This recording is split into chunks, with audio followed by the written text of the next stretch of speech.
Did you know that you can actually create a magical beings within the etheric realms to help you in your energy healing practices or in life?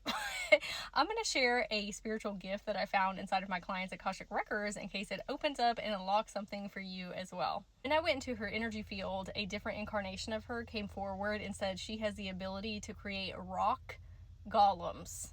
Not like Gollum from Lord of the Rings, but these are little creatures that she had imbued with her own life force energy in order to give them more consciousness. Now, everything has consciousness: animals, trees, plants, your phone, but you can often supercharge them again with your own personal energy.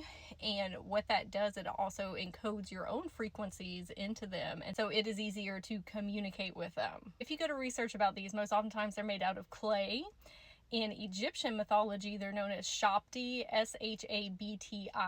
Now, rock golems are not the same as Shaptis, but it is really beneficial to learn about different cultures because that can help you reactivate these templates within yourself. Now that I'm thinking about it, if you have this within you where you can create rock golems, you might also have different incarnations where you can create Shaptis or vice versa.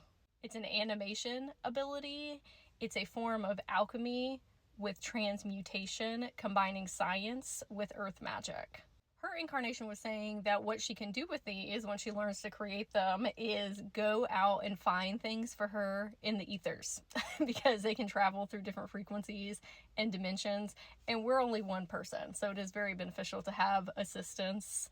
They can also serve as body doubles, so whenever they go out and find new information or have certain experiences, when they come back to you, you can do an energetic transference and receive all of the information that they have gleaned. If you're a fan of Naruto, it works very similarly. He can make shadow clone jutsus and all of these different versions of self, and when they come back into his body, he gets to see and hear and learn everything that his shadow clones did. What's really cool is she said that these rock golems can actually hold other practitioners and energy healers' abilities. And obviously you have to ask permission from that person whom you are speaking with. But for example, I was asked by her higher self if I would like to hold one of them, and I said sure, and I was thinking about what I wanted to imbue with it.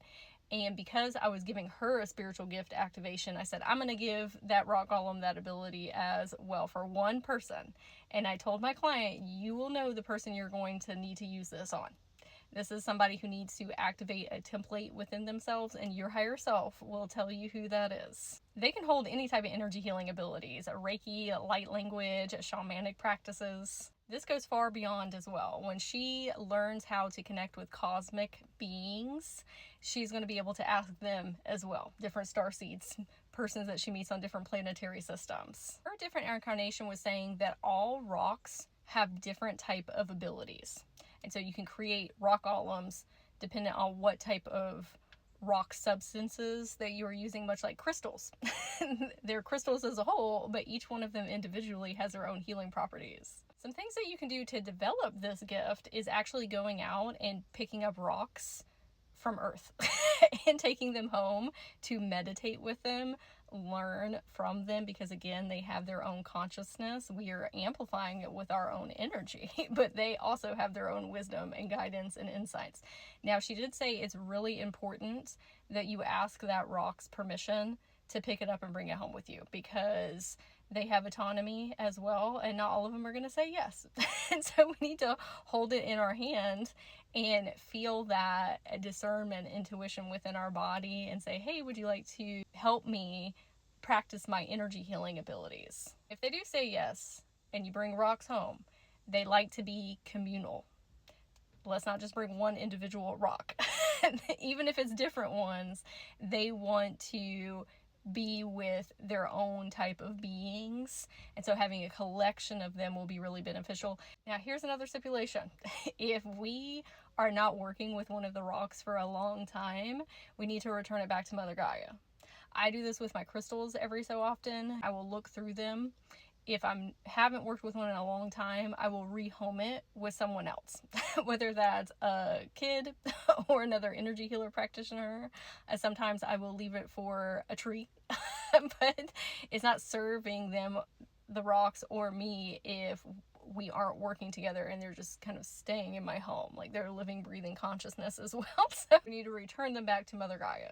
Then her different incarnation told me that once she learns how to do that here and how to create golems, now she's creating these in the ethers, obviously, but it's sometimes easier for you to start with tangible objects. That's why we can pick up rocks from the earth.